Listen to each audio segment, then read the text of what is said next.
Mic check 1, 2. What's going on? This is your man, Big Stu, Scott Stewart, or Professor Stewart, depending on how you know me.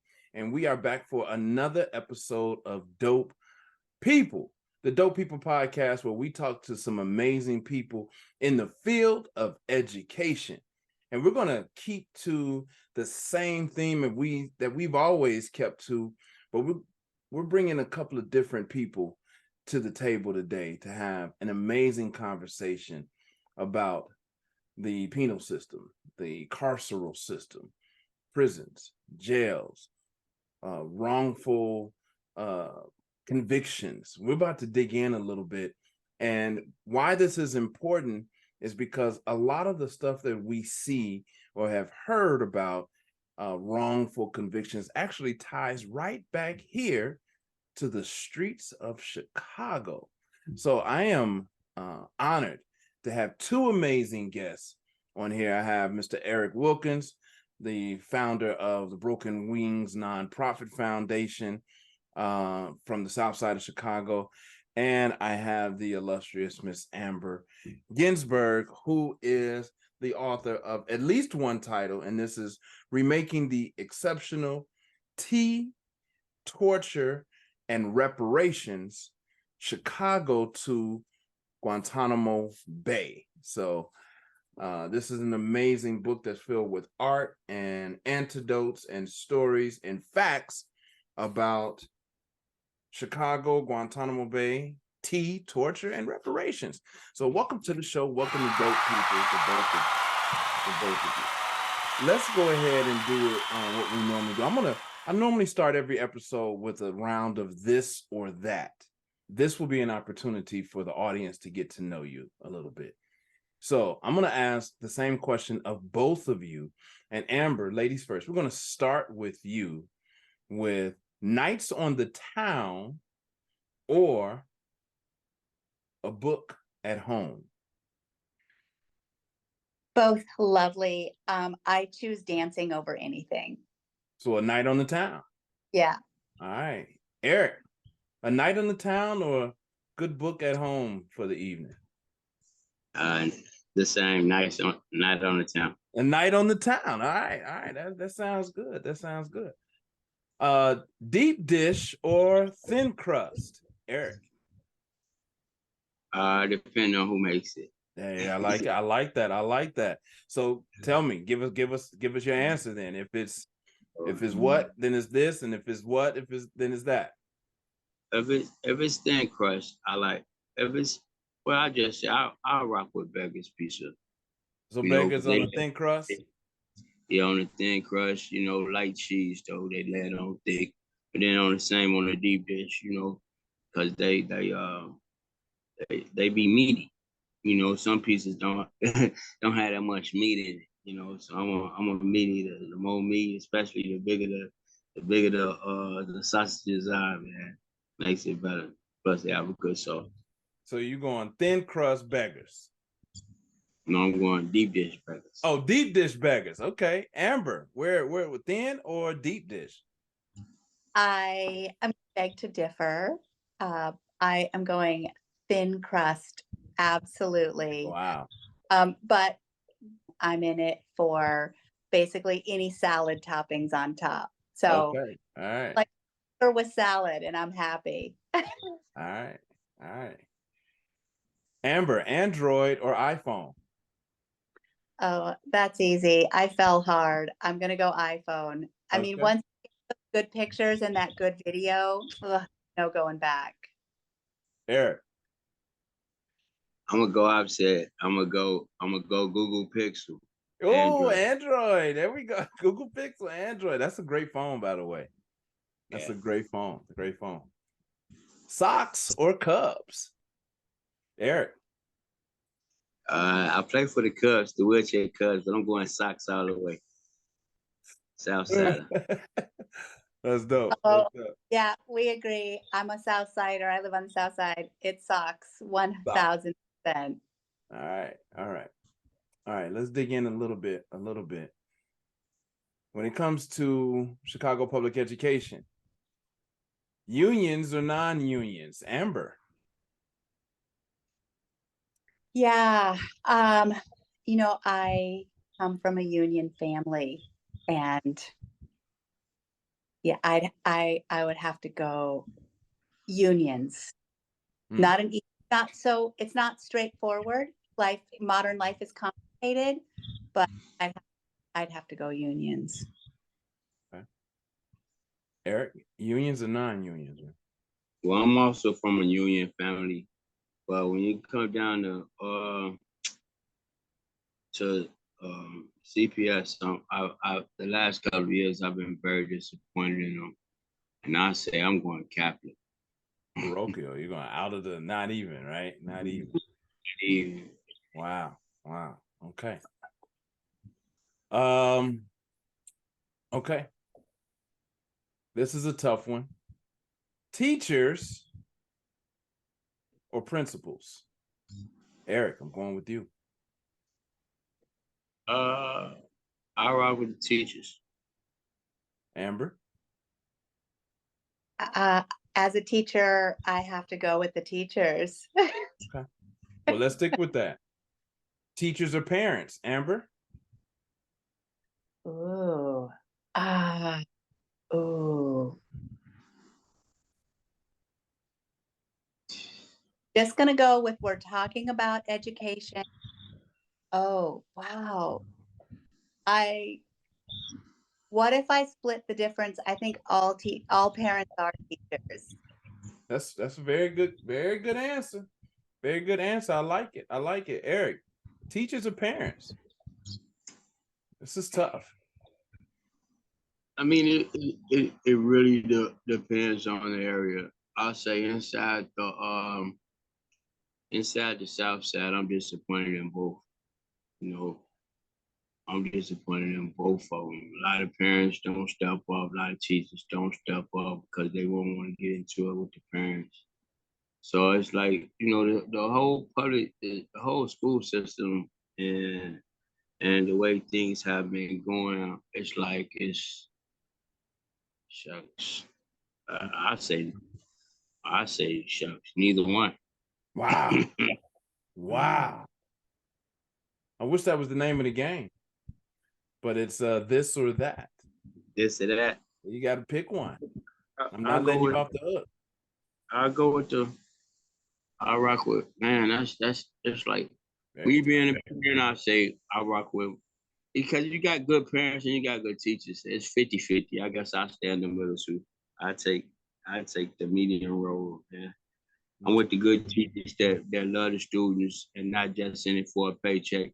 And I'm with the good parents who support the teachers who do the job and will discipline their kids for that teacher. Okay. So let's get into it with this next one. Defund the police or not defund the police? Eric. Well, that's my work. My work has been defund the police in it, and a lot of people have got it misunderstood what defund the police mean. Defund the police was set up for other avenues to be orchestrated in the community. Well, man, maybe we could have a rec center. People in the community can come together and talk about things. Defund the police. Police is needed, but the $9 trillion just being spent here in Chicago on incarceration, and only I think it's 238 million that's put into rehabilitation. Actually, it knocks it down to like $1,700 for incarceration and $238 to recreation per household in Chicago. So I say defund. Let's get more things open up. The police can be involved, but a lot of things can be directed. We have a 988 number for mental health. And money can be spent other ways, man, besides incarceration. Amber and Eric, that was a very insightful answer. Stuff I didn't know. Stuff I didn't even know. The numbers you breaking down, I didn't know. Amber, defund or not, and then let's dig right in. Thank you, Eric. I'm on your team for this strongly. I think defund the police might be a difficult name. It requires like actually learning what it means. And I think some of the most beautiful, imaginative, creative, loving thinking is emerging from the defund and abolition movements that really take into account, as Eric said, what do communities need? Education, mental health. The police are not trained to do the job of other community work. And I think communities know themselves more what they need. And so I'm defund. Okay, wow. Let's dig in real quick because Amber, you are the reason we're having this conversation. You know, in full transparency, Eric just sent me a text message as we are getting prepared for this conversation. And Amber, I mentioned Eric to you, and he has a story. Eric has 100 stories, but he has a couple of stories that are like near and dear to the work of how we even connected. But let's talk real quick. Not that, and when I say let's talk real quick, I don't mean to rush or minimize the work. I mean, just knowing that we have some very defined, finite time in this conversation. So this book, Remaking the Exceptional, Tea, Torture, and Reparations, Chicago to Guantanamo Bay. Tell me why this book is important, Amber. So this book tells two intertwined stories. One, Aaron Hughes, the co-author, and I are both artists. And so we a lot about craft and training. And this book follows two crafts, the craft of torture, which started in this book in Vietnam with police commanders John Burge and Richard Zuley, who trained in torture in Vietnam, and then brought that torture to Chicago in what is at this point sort of openly known Black sites, these places where men and some women, primarily Black men, were tortured into false confessions. Richard Zuley in 2002 went to Guantanamo under the direction of General Miller to train in enhanced, quote unquote, enhanced interrogation. And General Miller was so delighted with his confession results, which are, of course, false confessions made under extreme torture conditions, that he decided to Guantanamo's Abu Ghraib and other Black sites around the military industrial system. But what that really meant is he was Chicagoizing Abu Ghraib. He was Vietnam warizing these sites. So the book, with investigative journalism from the Invisible Institute and Spencer Ackerman, traces these histories and these lineages. It also traces the maybe less known history of resistance and the beautiful, surprising strategies of survival and imagination of survivors in these carceral systems that are intimately related. And we think of Chicago as a really, I don't know, like as Eric was saying, it seems an extreme case, as does Guantanamo. But we're thinking about remaking the exceptional. And as Angela Davis says, it's the local policing that has trained and allowed for places like Guantanamo. building these connections. So the book, I'll lastly say around the art, connects both poems and artworks across carceral systems. Poems from Guantanamo are responded to in artworks by folks inside the US carceral system, and artworks made in Guantanamo, poems, response poems are made by artists inside US carceral systems.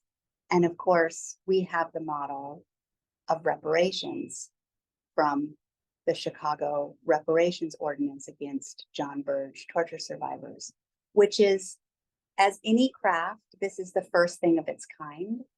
And it is broad and imaginative, and it's not perfect, but it's a good start to think about what reparations and restorative justice might look like. Amber, I will say I'm impressed with a couple of things in your description of why this book is important. One of the things that impresses me, but it impresses me, and maybe not for reasons that you may think, is how your description attempts to beautify, and you even use the term, the craft of torture, the craft of establishing something that hasn't been done in the reparations, the craft of, you talk about art, and I realize that there's art in everything. I find difficulty, right, in finding the beauty in these situations. Now, Eric, you have a brother who was wrongly incarcerated, right? And Eric, you and I have heard of this term, and Amber, I'm sure you've heard of this term, the school to prison pipeline, right? It's hard for me to imagine any, I know there's a craft to it because we believe that there's a system that's designed and set up to continue this form of slavery for Black people, Black men and boys, through the carceral system, the prison system, the prison industrial complex. Eric, when you hear Miss Amber talk about this work in her book and what she's attempting to bring light to, what resonates with you and your perspective of what we define as the prison, school to prison pipeline and wrongful incarcerations and getting justice for people who have been wrongly incarcerated? I think the school to prison pipeline is kind of sort of something different. What she's talking about, we do have the Chicago Torture Center right here in Inglewood on 63rd and Union, where a lot of victims during the John Burge era come and they support each other. My brother, shucks, he went to jail in 1992 for raping and killing a 6-year-old kid, not even maybe 2 blocks, maybe 2.5 blocks in radius from the house we grew up in, which is the house I'm in now. He seen the kid, and he helped the kid. The kid was in distress. The kid was lost. It was a late evening. He started him on his way down State Street. He saw him on 111th in Michigan. Walked him to State, and back in that time it was a store there and also a cab stand. Got him a bag of chips, juice. Told him, hey, walk down this way. His name was Lindsey Murdoch. He said, walk down that way, you'll run straight into your house. And in between him walking home, a guy named Oswald Wade befriended him, raped him, made a real bloody crime scene, flies everywhere. Next day, my brother like, hey, I think that kid. The police, well, hey, come down and to the station. Let's talk about it. So he went down to the station, and growing up in our community, we was taught if you say something, they're gonna try to put it on your black ass, and they did.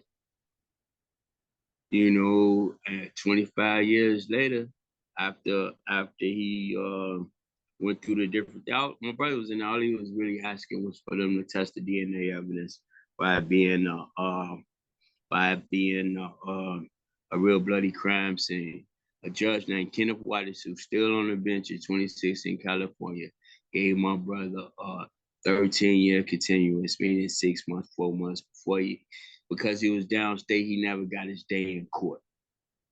You know, and it just like we see these things that happen to other people, and you say why me, but I'm not mad at it because it due to the nature of that, it did result in me getting shot, and a couple of years later I was put in a wheelchair, shot, paralyzed, but it was some growth out of it, you know, and I just and we talk about it, and we can't let the things of society bring us down. That's the reason why, you know, I pushed the Chicago consent decree.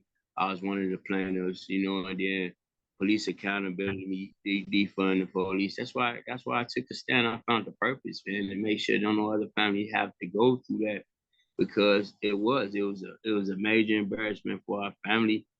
And you know, with the school of prison pipeline, that's more of a no kid left behind, just pass them, don't really teach them to get them that high school diploma. And that's one thing we do have. We have so many young black males with high school diplomas who can't read and write. You know, so the teachers really looking the other way, man. You know, for various reasons. You know, giving the kids too much say so in the classroom. The the uh the parents coming up and really being overprotective of their kids, knowing, you know, because I've worked in the school system.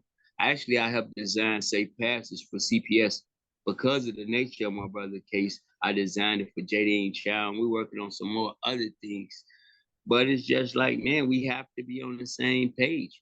You know, the kids and they are able to turn their parents into their protectors, and the parents are really uneducated themselves. So it make it easier for us to go to prison. They make prison cool. When I was working with Armanta's program, the kids that were in juvenile, you know, they got to do PlayStation. All the extracurricular programs were based for the bad kids, where the good kids don't have. We have young ladies who don't have kids who can't even get loans, you know, but once they had kids, they can get all type of loans and help. You know, so the system is really just turned upside down, man, and designed for us to. Hey, thank you for sharing. As a Amber, I see you taking notes. I just like for you to respond, and I do have a question, but I want you to respond authentically to what you're hearing, right? But and I'm being very specific here, and I don't mean to leave anybody out, but I'm talking specifically about Black men tonight. Mhm. Do Black men stand a chance? And I'd like for you to respond to what you've hearing and what you've taken notes on, and please. You know, this work, you know, hearing the story about your brother, Eric, and subsequently your injuries, you know, I think about the strength that you have to speak out and to be a role model. And if I've learned anything, it is from having conversations with survivors. And you know, in this book, there's interviews with 4 Chicago Burge torture survivors. One woman, Latanya Jennifer Sublet, she is the only woman, the to come forward, probably not the only woman to be tortured. Kilroy Watkins, Anthony Holmes, and Ronald Kitchen. And, they have something in common. They have brown skin in common, even if they don't have the same gender in common.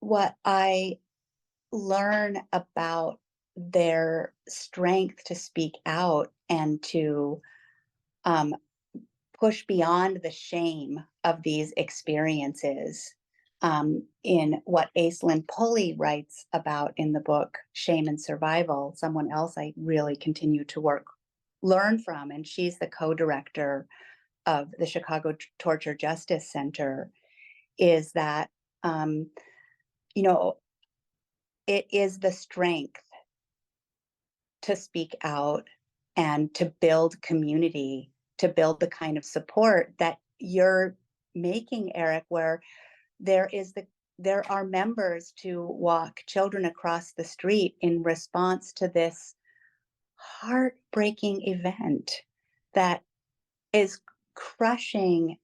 And then, as I just listened to what you said, which is that even from this experience, these are the choices that you're coming out of it. So, I can't say except to say how profoundly moved I am by the work that Eric is doing, by the work that the Chicago Torture Justice Center is doing. And this is what we need to support. This is the community that we need to be listening to and showing up and supporting. And I think, if anything about this book is important, it's those interviews and the poems. Then of that there are these acts of incredible resilience. That's incredible, that they are just that, incredible resilience. And so I don't know, except that I see that strength and am moved by it. Thank you for sharing. Thank you. Let me dig into the meat of the conversation. I want to ask each of you this same question. And so the first question is, and I'm going to start with you, Eric. What about, and Amber, you have the same question. What about education do you like the most? What about education excites you? What excites me when you're helping someone and they finally get it right, and they finally get what you're trying to say. Be it smaller children, and especially with my boys being in the system, I have a 7-year-old and 11-year-old, and the school that they go to is totally unacceptable. And my mom was a substitute teacher, a librarian, so being able to play games with them and being able to really just talk with them and see, when they got it and they know they got it and the confidence in them, it's just a rush because they can't nobody take it from them. And that's what I like about it. Here, Amber, what about you? What excites you the most about education? What gets you going? That's such a good question. I'm slowing down to answer because there's like 100 answers that are, running around my head. What excites me about education, I happen to have the book open to a page. Carl Williams is a Chicago police torture survivor, and he writes, "You can change the concrete, dig up the soil, but the history is still there." And I think for me, both as a person who wants to continue to learn and also as an educator, I think what excites me is that when you know something about something new, it can change your views. So, for example, my studio is in East Garfield Park, and I, for some years, drove by the police station on the corner of right at Homan Square. And I'd been reading about Area 2 and Area 3 for a long time, but it wasn't until I had the really wonderful opportunity of doing some work with the Let Us Breathe Collective, who did a 49-day protest there, that I learned that that pile of bricks was one of the torture sites. And knowing that, when I drive by that pile of bricks, I have a completely different relationship to it. And it's that ability for something for you to learn something and for it to completely change how you route your car, how you think, how you want to move through the world. I don't know. I hope that my students experience that, and I know that I have been changed by what I learn. This is such a tough conversation. And I know we're barely scratching the surface of this conversation. I know it. I know it to be true. My follow-up question is, and Amber, I'll keep going with you for now, and then Eric will get a chance to answer. What about education frustrates you the most? Sorry. I think the cruelty, the structural cruelty, the first thing that comes to mind is that property taxes are associated with funding, student funding. I don't understand why every child does not get the same funding, that there is this random tax law that defunds certain neighborhoods and funds other neighborhoods. It's so seemingly arbitrary and easy to fix. And I'm saying this with a certain amount of like false naivete. But I just don't understand that. And there are many things, but that one from it sets up things from the outset that are structurally unfair. Okay. Eric, same question. What about education just frustrates you the most? Yeah, I agree. I agree.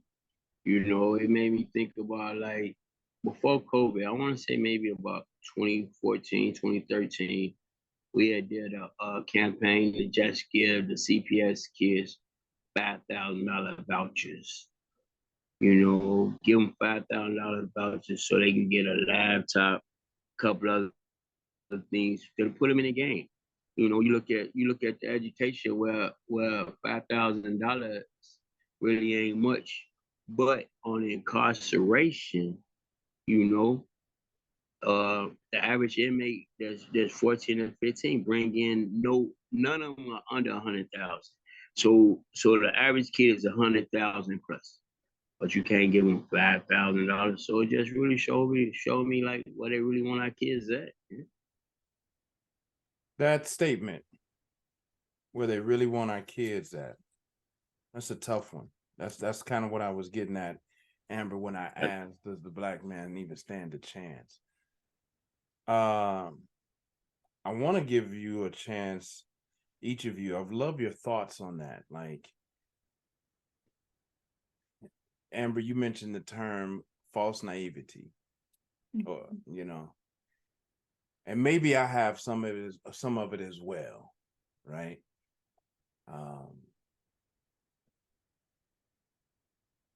This is a heartbreak. This is a very tough conversation. I just have to be honest about it. Like, is this where the system wants us? Would they prefer to have us in jail, incarcerated, or? And I guess this begins to speak to the reparations piece about, so what do we do? What do you want people to know? What do you want people to do? Even in Broken Wings, Amber, what do you want people, society to know and do if there is a opportunity to change this pipeline of incarceration that we're seeing? And either one of you can. I'll give it to Amber, but you can volley this conversation, and this will be kind of what closes our conversation for today. Well, I clearly cannot speak for Black men. So,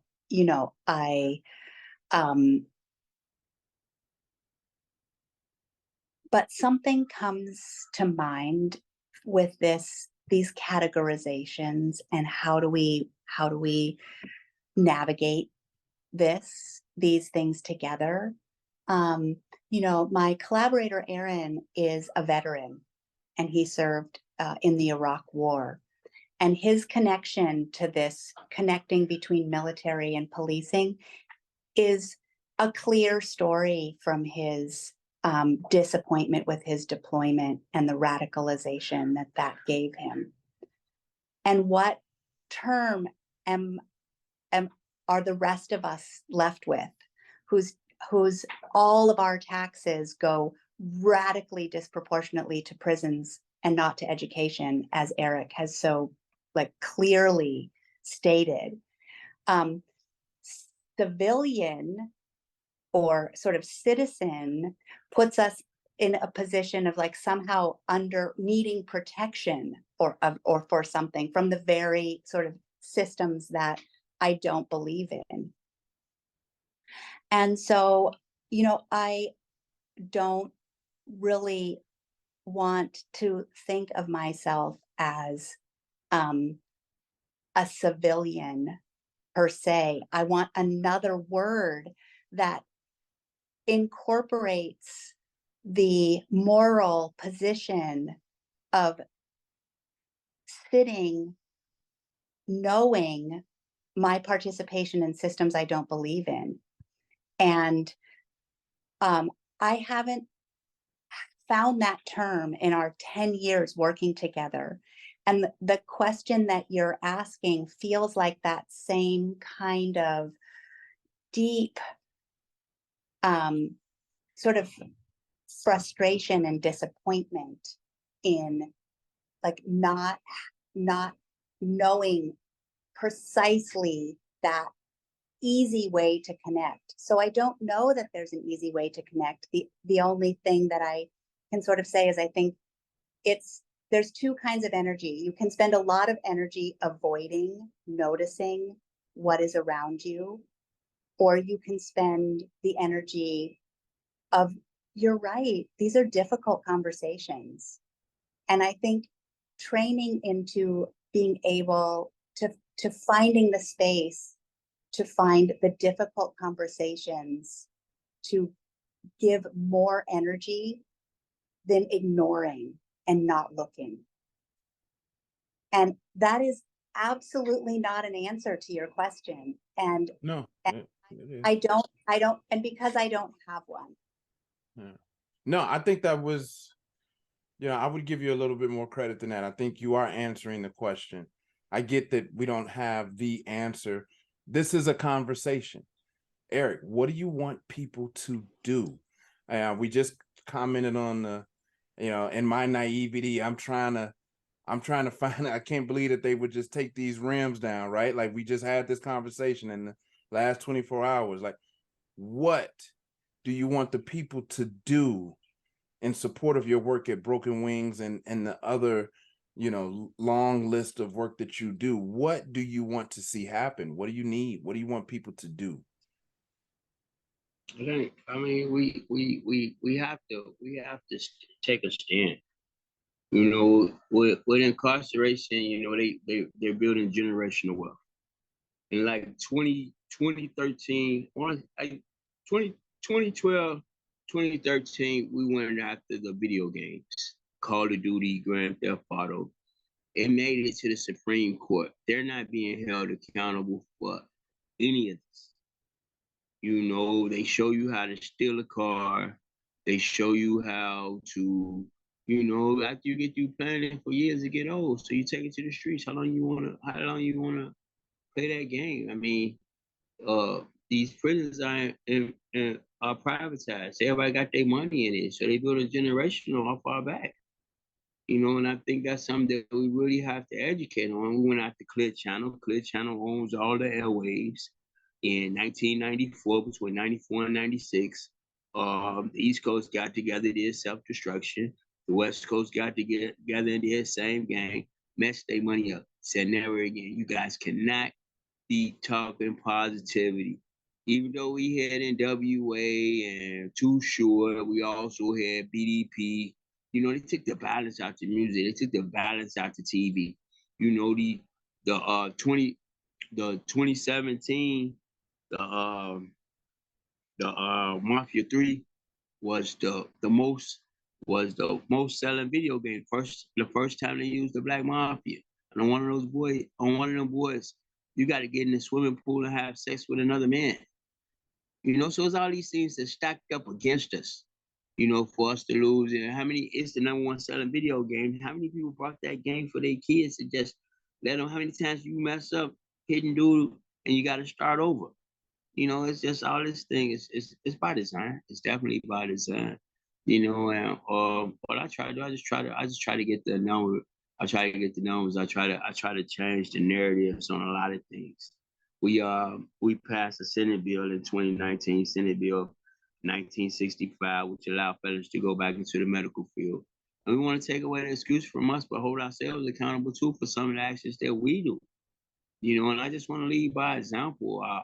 Broken Wings is an organization for guys who get shot and paralyzed. We then brought the city of Chicago another championship through the World Series of wheelchair softball. And we want the mayor to come out and say something. A lot of these guys know how other guys were put in wheelchairs. We're the survivors. Sometimes when you look at a survivor, spend some time with a survivor and realize what they have to go through just because they got shot on the streets, even though we played through the Paralyzed Veteran Association. You know, we faced with all these different challenges to put Black on Black crime at the top, where it seems like it's hopeless, but it's nothing too hard for God. And that's where my faith come in. And I believe we're better than this. It's around conversations like this and slow cooking. You know, once they came with the microwave, things sped up and it's moving too fast for us. You know, we got to put the balance back in things, and we got to be able to hold ourselves accountable, man. Too many people lie for no reason. We got to hold ourselves accountable and be men and women of our word. Go back to the basics. You know, that's all we got to do. We know the rules, just that we got away from them. Amber, I'm going to give you final thoughts. I'd love to end with some words that aren't mine. Would it be if I read a poem from the book? Okay. I think, give me just a second. Okay. Since we're going to be able to see, this is one of the response poems. This is a painting by Sabri Al-Karashi, that was done during his time in Guantanamo. And this is a poem by Devon Terrell, and it's called No Wayward Soldier, and it's in response to this painting. Shadows have whispered doubt along the passage. Light cannot be seen beyond the dark. I grip and brace, prepared for battles. Chaos is braved by will and a test of heart. My balance is challenged when My balance is challenged when crashed into, I rock and tilt through flood and storm. I point to every star that guides me to fulfill the purpose for which I'm born. At times, the wind caused me to float adrift. I gave in and rode torrential waves. Through toothsome rapids and blinding mists, I found myself battered and all too scathed. Because I once had charted another's map, I was washed ashore to banks of empty promise. That's when I discovered, maybe, perhaps, the treasure I sought was love, respect, and self-honor. I tossed overboard the weight of all the baggage, pulled up the anchors that once held me down. Now I enjoy the sun shining along my voyage, shipping pieces of my heart the world around. This land and sea belongs only to time. Every breath is just another passport stamp. What if we sailed with children's eyes? What if we sailed life being more than human? Thank you, Devon. Wow. Thank you, Devon. That is from a piece from Amber Greenberg's book in conjunction with Aaron Hughes, Remaking the Exceptional, Tea, Torture, and Reparations, Chicago to Guantanamo. I just want to say thank you to you and to Amber for just inviting me out. You know, and need to just I keep doing things like this, man, and quitting is not an option. And we only as good as what we come up against. And I think I was made for this. And I just say thank you for reaching out to me. Where can the people find you, Eric, if they want to support Broken Wings, their website, Facebook, social media? Where can they find you? Shucks, I really took the website down, you know, because it's gonna be under new construction. I mean, shucks, if you want to find me, all you gotta do is Google my name, Eric Wilkins Chicago, EricWilkins Chicago. Everything but that banker is me. Laws, policies, gangs, people with disabilities, and then I also bring Broken Wings in, which is spelled BROKENWINGGC. All my info is on there. Yeah. And I always allow people to call me direct because I do the one-on-ones with the survivors, you know, because we do have a high suicide rate for guys who get shot and paralyzed because we don't have the support. A lot of the younger people don't have the support, and they just quit. They just give up. And that's area code 773-556-4337. Straight line, man. Thank you, Eric. Amber, where can people find you and Aaron? And you also have another book kind of in the same vein, if I'm not mistaken. But Yeah. tell us, where can they find you if they want to support your work or buy this book? Yeah. It's all through the Tea Project, theteaproject.org. And that's where there's also a podcast with these woven stories of these 8 survivors, which is just so, you know, we had the help of an incredible sound producer, Nate Sandberg, and I'm not a sound artist, so I can say with a clear conscience, it's absolutely enveloping soundscape to hear these stories. Yeah, and you know, I just also want to echo Eric. Thank you so much for inviting me to this conversation and for getting the opportunity to meet and talk with Eric. I'm really honored to spend time thinking with you, Eric. Thank you. Something tells me that this will not be the last conversation that the 3 of us have.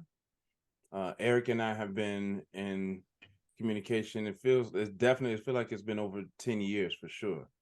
And I think he and I are just starting to gain some momentum in some of our alignments. And Amber, you and I just met, barely a month ago.